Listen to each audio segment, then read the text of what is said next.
Pega aí a tua Bíblia. Malaquias capítulo 4, versículo 4. É o último livro do Velho Testamento. Amém? Está antes de Mateus. Malaquias capítulo 4, versículo 4. A Ele a honra, a Ele a glória. Nós estamos na campanha pela família. Hoje, além de nós adorar o Rei da Glória, vamos orar pela família. Malaquias capítulo 4, versículo 4. Depois que encerrar a palavra, a pregação da palavra, não o texto, a pregação da palavra, eu vou falar para os que posso terminar, vocês trazer chave, fotografia, perto de compra, aquilo que você trouxe nós restaurando. Quem encontrou em Malaquias 4, capítulo 4, versículo 4, vai dizer o seguinte: lembrai-vos, portanto, da Torá, ou lei, da lei de Moisés, meu servo, dos decretos e das leis que lhe ordenei no Horebe, deserto, para todo o Israel prevalecer. Versículo 5: eis que eu mesmo vos enviarei o profeta Elias, antes que venha o grande e assustador dia do Senhor. Versículo 6: e Elias procurará fazer com que os corações dos pais se retratem perante seus filhos, e os corações dos filhos se convertam aos seus pais. Do contrário, eu virei e castigarei a terra com... A minha esposa não gosta que eu fale essa palavra, mas a desgraça. Amém, irmãos? Que é crente. Às vezes quando eu leio eu não falo essa palavra, mas essa palavra desgraça é sem a graça. Amém, irmão? Feche os teus olhos e o teu pensamento no trono da graça. Feche os teus olhos. Deixa eu orar em teu favor. Na realidade, esta oração é para o Espírito Santo possa falar com cada vida aqui nesta noite. Você crê que Deus ainda fala? Amém. Deus fala, mas Deus só fala para quem quer ouvir Ele falar. Deus nunca vai falar para quem não quer ouvir Ele. Deus vai falar para aqueles que querem ouvir. Mas para ouvir não basta só escutar. Eu preciso abrir o meu entendimento, o meu coração, para entender a vontade do Senhor para a minha vida. Eterno Deus e Pai, estamos nesta casa de oração. Saímos da nossa casa e viemos aqui para nos reunir e adorarmos ao Senhor que é soberano, glorioso e poderoso. E eu creio tanto, Pai, eu creio tanto na Tua Santa Escritura, na Tua Santa Palavra, pois ela é luz, ela é lâmpada para os nossos caminhos. Ela é aquela luz que nos conduz à Tua vontade. Manifesta o Teu querer nesta noite, em cada vida, em cada coração. Meu Deus, que a Tua palavra penetre no mais íntimo de cada coração aqui nesta noite. Meu Deus, não se detenha, que o céu se abra neste lugar, que o Teu Santo Espírito venha a liberdade de operar no nosso meio. Eu não sei a situação desse homem, a situação desta mulher, desse jovem, mas o Senhor é o Deus que sonda os nossos corações. O Senhor é o Deus que nos conhece. O Senhor é o Deus que sabe de todas as coisas. Então, meu Deus, fala em cada coração, fala, meu Deus, em cada vida nesta noite. Estenda a Tua mão de graça, a Tua mão de misericórdia, e concretiza o Teu querer. Manifesta a Tua palavra em nosso meio. Sim, Senhor, sim, Espírito Santo, ajuda-nos a entender, a compreender a Tua perfeita vontade. Levanta a Tua mão direita e fala assim: meu Deus, meu Pai, fala comigo nesta noite, através da Tua palavra. Você pode aplaudir o Rei da Glória, você pode abrir o fogo da glória de Deus.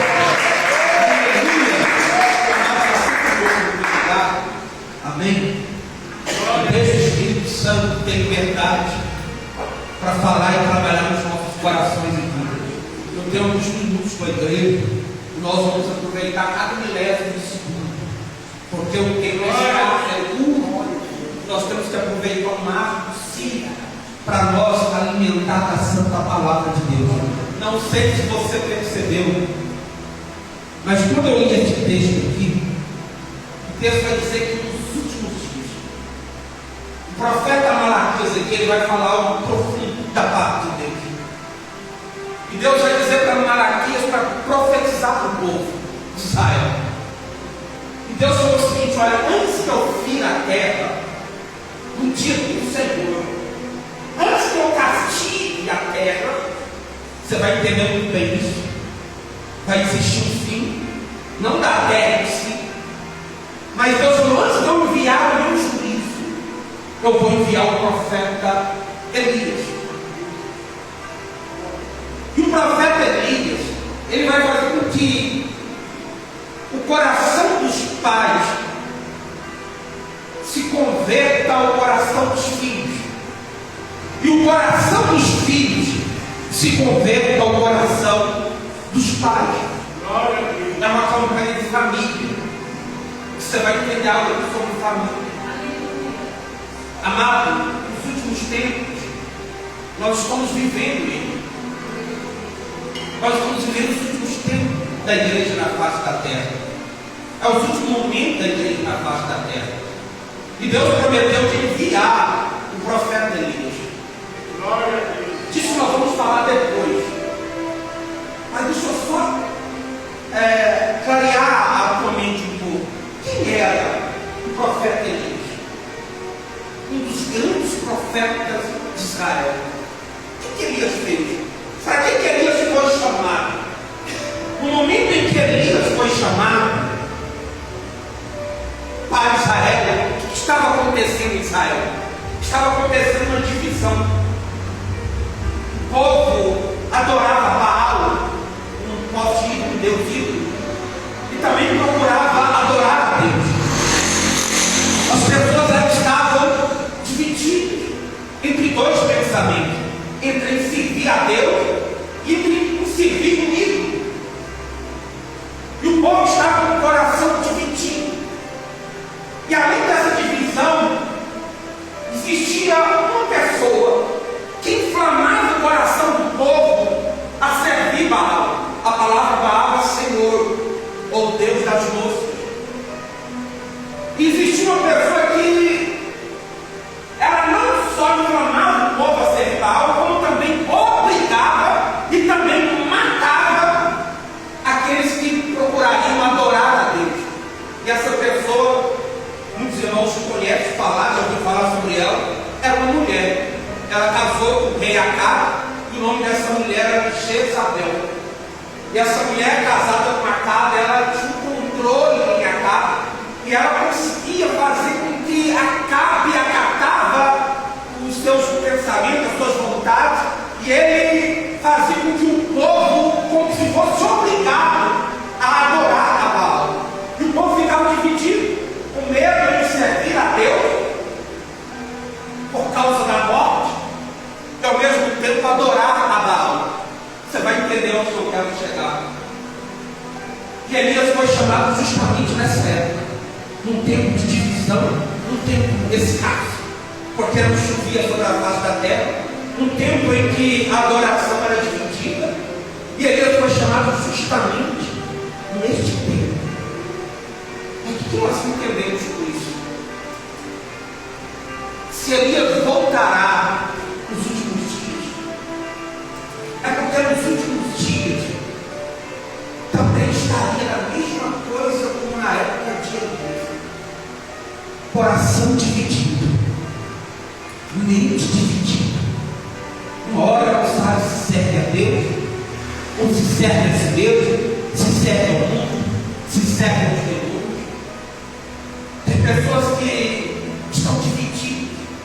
Uma hora não sabe se continua, se para, se retrocede, se volta para o mundo, se fica firme com Deus, não se decide. E tem aqueles que conhecem a palavra, mas também não se decidem. Não sabe se batiza, não sabe se firma, não sabe se tem uma vida firme com Deus, vive a mesma vida. Ele tem um respeito para com Deus, mas também quer viver a sua vontade, a sua vida. Nota que a Bíblia vai dizer que Deus falou: lembra da lei de Moisés, do meu servo Moisés. Pastor, onde o senhor quer chegar? Amado, se naquela época era assim o profeta Elias, nesses últimos dias também será. Que é o que nós temos visto, ouvido, que é o que tem acontecido. Essa terrível divisão, que nós vamos mais profundo nisso. Jezabel morreu, mas o espírito de Jezabel, não o espírito da mulher, mas o espírito que atuava naquela mulher, na época do profeta Elias, ele atuou com muita força nos dias atuais. E qual é o propósito desse espírito? De adoração. Qual é o propósito desse espírito? Calar a boca do profeta. Qual é o propósito desse espírito? Impedir que os profetas de Deus profetizem. De que nós temos visto, pastor? Irmãos, o que nós temos visto é pastores deprimidos, pastores tirando a própria vida, pastores largando a obra de Deus, pessoas que têm chamado, abandonando o ministério, pessoas que têm chamado de Deus, voltando para trás, retrocedendo, porque o espírito de Jezabel era com muita força para impedir que o evangelho, a palavra, ela seja ministrada. E em contrapartida, esse espírito procura conduzir as pessoas a adorar um Deus falso, um Deus que não é verdadeiro, mas um Deus mentiroso, um Deus egoísta, um Deus falso. E esse espírito, ele atua com muita força. E você vai perguntar: pastor, mas o que tem isso a ver com a família? O que tem isso, pastor, a ver com a família? Você ainda não entendeu? Tem tudo a ver. Porque qual é o propósito do profeta vir nos últimos dias? A palavra vai dizer: restaurar. Assim como ele restaurou o altar, ele vai restaurar o coração dos pais para os filhos, e o coração dos filhos para os pais. O profeta Elias, na sua época, ele orava e fogo descia. Mas por que agora no último dia ele virá para restaurar? Porque o espírito que estava sobre Elias viria nos últimos tempos para restaurar filhos com os pais e pais com os filhos. Amados, preste atenção aqui. Deus tem algo profundo a falar no teu coração nesta noite. Irmãos, as igrejas, boa parte delas, tem que estar cheia. Tem muita gente servindo a Deus. Tem muita gente buscando a Deus. Tem muita gente indo cultuar nos domingos, nas quartas, nas terças, nas quintas. Mas nós temos visto algo. O que, pastor? Muita gente cultuando, muita gente buscando, muita gente procurando servir a Deus. Mas boa parte dessas pessoas, a maioria dessas pessoas, elas adoram, elas aplaudem, elas vão para os cultos, elas vão adorar o Senhor. Mas boa parte dessas pessoas estão quebradas, feridas, estão machucadas, não sabem para onde vai, não sabem o que faz da vida. Elas servem e procuram servir o Deus da Bíblia, o Deus da palavra, o Deus das Escrituras, mas a vida dela está torta, a vida dela está sem sentido. Ela conduz o Senhor no domingo, mas na segunda-feira começa tudo de novo: as labutas, a insônia, a depressão, a angústia, as fraquezas dia após dia, os problemas dia após dia se acumulando cada vez mais. Mas pastor, crente não deve ter problema? Sim. No mundo tereis aflições, mas quem morre porque eu venci. Só que as minhas lutas, elas não podem ser maiores do que o meu Deus. As minhas dificuldades, elas não podem ser maior a qual Deus a quem eu sirvo.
É tudo família, né? Nós encontramos uma violência enorme na vida de muitos cristãos.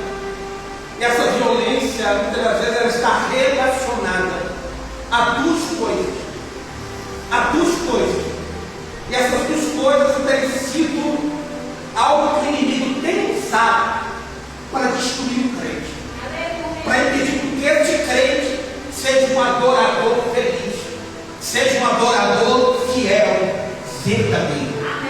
E quais são esses dois pilares? É onde o espírito de Jezabel ele entra. E aonde, pastor? Família. Família. Vem com muita força. Sabe o que Jesus falou? Um lar dividido, ele não subsiste. Você vai notar que muitas das vezes a gente trata as pessoas de fora bem. A gente faz coisas boas para as pessoas que a gente não conhece direito. A gente é educado com pessoas que a gente às vezes vê uma vez no mês no trabalho, ou que vai na casa da gente. Você nota que às vezes a gente é prestativo para ajudar alguém, mas por dentro a gente é ruim, a gente é ignorante, por dentro não há paz, não há conversa, por dentro é guerra, é inimizade, parece que um é inimigo cruel do outro, parece que é confusão em cima de confusão. Qual é o propósito da família? O propósito da família não é só povoar a terra, o propósito da família é ser luz, o propósito da família é ser espelho, o propósito da família é ser uma chama que arde aqui no mundo perverso. O propósito da família é fazer com que o nome do Senhor seja glorificado. Amém, amado? Nós precisamos entender que o nosso inimigo não é o nosso cônjuge, o nosso inimigo não é o nosso filho, o nosso inimigo não é as pessoas do nosso sangue. O nosso inimigo, a palavra de Deus vai falar que ele não tem carne, ele não tem sangue, ele é espiritual, ele é maligno. É ele que nos procura destruir. Muitas das vezes o lar ele cresce porque a mulher está